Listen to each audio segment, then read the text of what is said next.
Visita Iglesias din dito, kaya lang ano, Santo Sepulcro, saan kaya sila galing? Ayan, sa lola nakaharang. Parang pinupunan ni lola yung ano. Ayan, parang lola.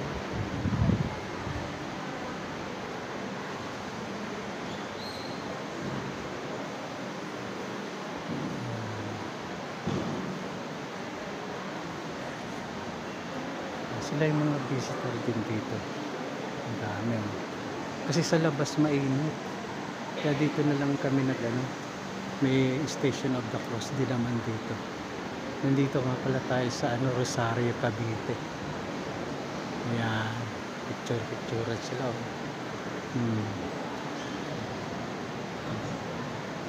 Ayan.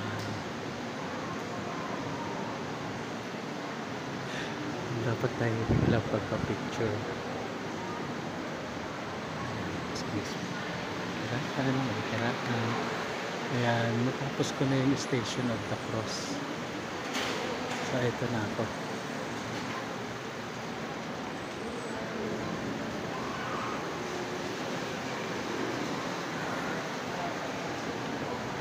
Ayan si Lupa. Yung mga volunteers. Ayan.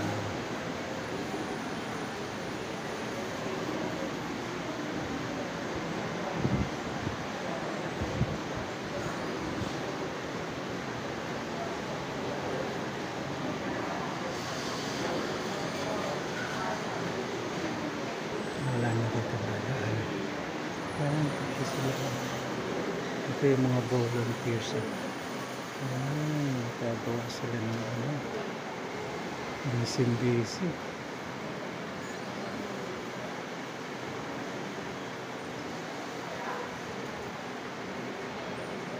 Ayan, yan mga volunteer dito sa Rosario, Cavite.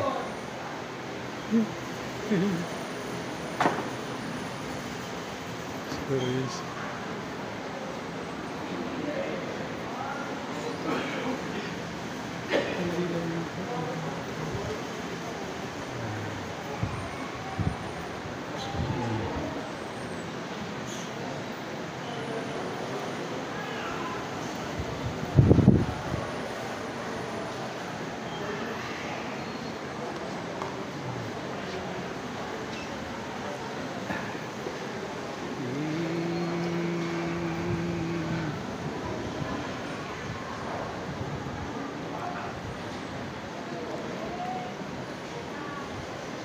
May mga takip yan ngayon kasi ano na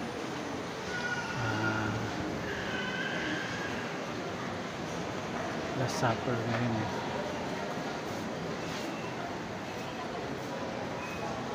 May mga takip talaga yung ano.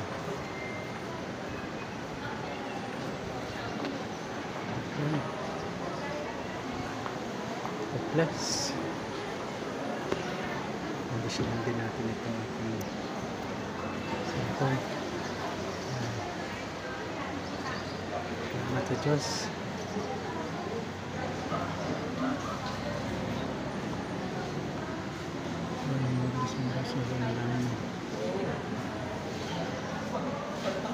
Ama sa langit, ang pananampalatayang pinagkaloob mo sa amin sa iyong anak na si Jesucristo, na aming kapatid at ang alab ng pag-ibig na pinagningas sa aming puso. Ang Espiritu Santo ay pukawin nawang muli sa aming mga puso ang pinagpalang pag-asa para sa pagdating ng iyong kaharian. Baguhin nawa kami ng iyong biyaya at gawin mga walang sawang tagapangalaga ng mga binhing ng mabuting balita. Baguhin nawa ng mga binhing ito mula sa kaibuturang buong sangkatauhan at ang buong sanglilikha sa tiyak na at matatag na pananabik sa isang bagong langit at bagong lupa kung saan nalupig na ang kapangyarihan ng kasamaan at magniningning ang iyong kaluwalhatian magpakailanman. Muli nawang pawid ng biyaya ng Jubileo sa aming manlalakbay ng pag-asang pag-aasam para sa kayamanan ng langit, palaganapin nawa ng gayong pag-asang ito ang galak at kapayapaan ng mananubos sa buong daigdig. Sa iyo, aming Diyos, pinagpalang walang hanggan ng lulhati at papuri magpakailanman. Amen. Salamat sa Diyos.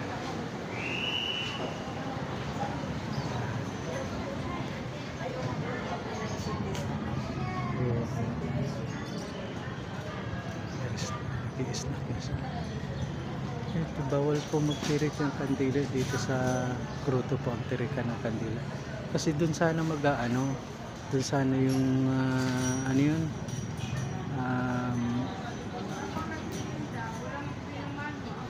yung pagbabasa ng ng ano yun po. Kasi naman ng Santisimo Rosario. Ayun.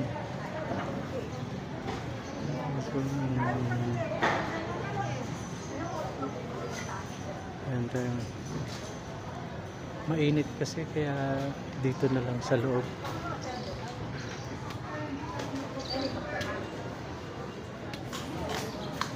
Mainit naman. Ayan.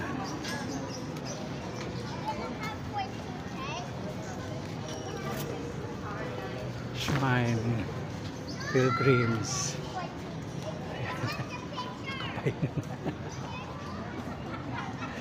Nakapahinga na sina ate.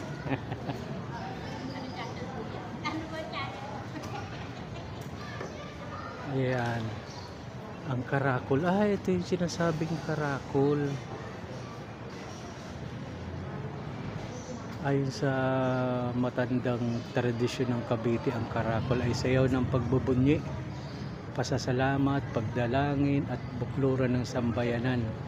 Kahalintulad dito sa pagsayaw ni Haring David sa harapan ng kaban ng tipan dahil sa pasasalamat kay Yahweh at kagalakan.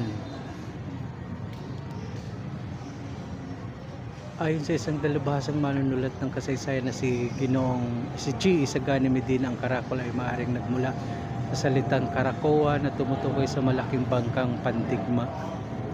Bilang panalangin ng paghingi ng patnubay bago pumalaot sa digmaang pandagat, ang imahen o larawan ng santo na pinipinta kasi ay sinasakay sa isang malaking bangka na inilalayag paikot sa lahat ng mga sasakyang pandigma, at matapos magtagumpay sa laban ang mga banggang kasama sa digmaan ay magbubunyi, at sa pagsapit sa malapit sa dalampasigan ay maglalayag naman paikot sa malaking bangka na may dambana o altar ng pinipinta kasing santo. At dahil sa paikot-ikot na paraan ng pagbunyi ay nabubuo sa karagatan ng isang anyo yung malaking suso o kuhol, kaya marahil ito'y tinawag na karakol, na salitang Kastila na tawag sa suso o kuhol. Ang karakol ay indayog ng katawan sa udyok ng indayog ng puso. Isa pang maaaring pinagbuhatan ng karakol ay ang panahon ng paglalabas ng suso o kuhol sa dalampasigan sa sandaling banayad ang alon sa dagat at tahimik ang kapaligiran. Ang mga suso ay umahon sa buhanginan at malayong gumagala sa dalampasigan niya. Ang karakol ay indayog ng pusong nagagalak. Ito ay nagiging sayaw ng malayang pagpapahayag ng pagbubunyi o pagpupuri. Ang mabagal na indayog ng sambayanan at pag-ikot sa andas ng santo ay isang pagpapahayag ng pagkakaisa at bukluran ng mga tao dahil sa isang karanasan ng pagpatnubay sa kanila ng kanilang pinipinta kasing santo. Bagamat masasabing ito isang debusyong kinagisnan bago pa naitatag ang mga parokya, ang karakol ay nagtataglay ng pananampalataya ng sambayanan na pinagbubuklod ng kanilang mga debusyon sa pinipinta kasing santo na kinikilala nilang tagapagtanggol at gabay sa buhay. Ang lahat ng biyaya at pagpapala ay mula sa Diyos na lumikha. Ang mga tunay na nagkakarakol ay nananalangin at nag-aalay ng papuri sa Diyos. Sumadalo sa mga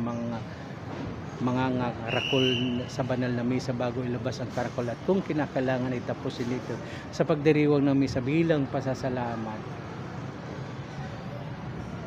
Reina de Caracol, Señora de Sia. Ito yung larawan ng mahal na patrono sa patrona sa Rosario, Salinas, Cavite. Nuestra Señora del Santísimo Rosario, Reina del Caracol, panalangin sa mahal na Birhen ng Santísimo Rosario. Mahal na Birheng Santísimo Rosario, nais mo na makilala naming tunay si Jesus na iyong anak sa pamamagitan ng araw-araw namin pagninilay sa mga misteryo ng iyong banal na rosaryo. Ay dalangin po ninyo sa aming Panginoon na sa tuwing idinadasal namin ng buong sinta ang rosaryo mo, ina, ay padalawin sa amin ang biyayang aming pinakamimithi.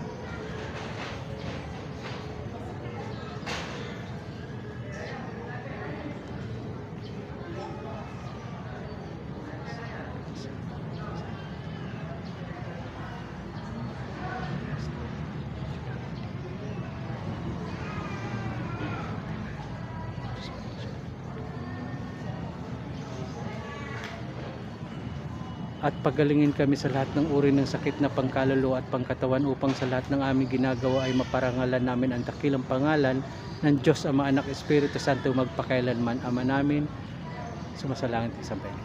Sa amin ang kariyan mo, sundin ang loob mo dito sa lupa para na sa langit. Bigyan mo kami ng aming kakain sa araw-araw, at patawarin mo kami sa aming mga sala para ng pagbabatawad namin sa nagkakasala sa amin. Huwag mo kami paintulot sa tukso. Diyan mo kami sa lahat ng masama. Amen. Na Panginoong Maria, napupunaw ka ng grasya. Panginoon Diyos ay sumasaido at kang pinagpala sa lupain at pinagpala naman ang iyong anak na si Jesus. Santa Maria ng Birhen, panalangin kayong magsalan ngayon at kung kayong mamatay. Amen. Glory be to the Father, to the Son, to the Holy Spirit, as it was in the beginning, is now, and ever shall be, world without end. Amen. Jesus, forgive us our sins, save us a possible, lead the soul to heaven, especially those most need of your divine mercy.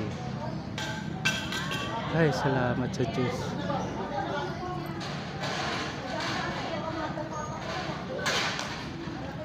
Yung kasaysayan daw ng larawan ng mahal na sa Birhen ng Santissimo Rosario ng Salinas, ang larawan ng mahal na Birhen ito ay sadyang dinala buhat Mindoro, nalula ng isang battle upang mga lakal. Sumuon sa isang napakalakas na bagyo ang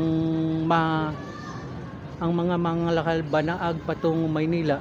Ang pinuno ng mga tripulante ay bumaba sa kabanya, isang silid sa ilalim ng battle upang tingnan kung mayroong may liligtas na gamit. Agad niyang napansin ang kwadro ng mahal na Birhen na dahil sa lakas ng mga alon ay umindayog sa pinasasabitang dingding. Agad niya itong niyakap na palusyang na ng langin at taimtim upang hilingin sa mahal na Birhen sa Santissimo Rosario ang kaligtasan ng lahat. Nakapangako pa siya na kung itutuloy ng Panginoon sila sa kalamidad na iyon ay ipaggagawa nila ng kubol ang mahal na Birhen saan mong lugar sila unang makadaong.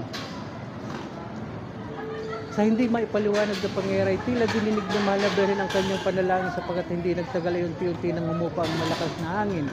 Pagsapit ng umaga ay sadyang naging maliwalas ang panahon at ang kanilang battle ay sumadyad sa dalampasigan ng Mohon na tinatawag ngayon na Muson sa sitio ng Barangay Salinas, Marcela. Ikinuwento ng mga tripulanting mga ngalakal ang kanilang karanasan at ang paghimalang pag-iingat sa kanilang mahal na Birhen. Kaya tinanyahan nila ang mga mamayan ng Salinas na magdiwang at magpista sa araw na iyon sa masayang tugtog ng banda. Sa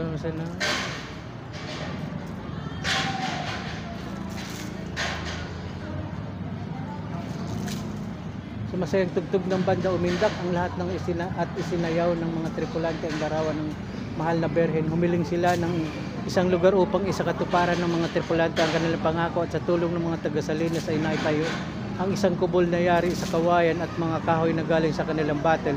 Iniluklok nila ang larawan ng mahal na Birhen ng Santissimo Rosario sa ginawang altar at sa lahat ng nananalangin.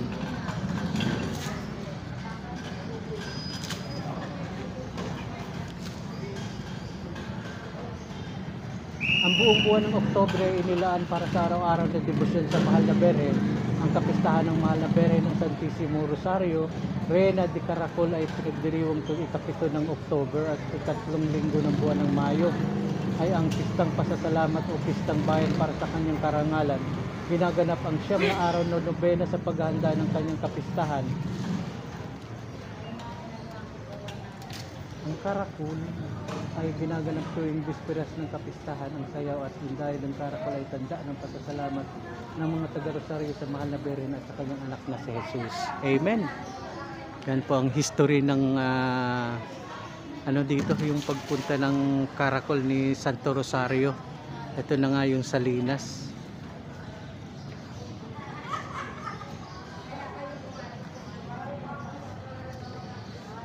At least nakapunta rito. Ang ganda, ang ganda. Salamat sa Diyos. Yun na lang, picture taking na lang kailangan. Ayan, ang harap ng, ito ang harap ng Santo Rosario. Ayan. Oh. Ganda oh.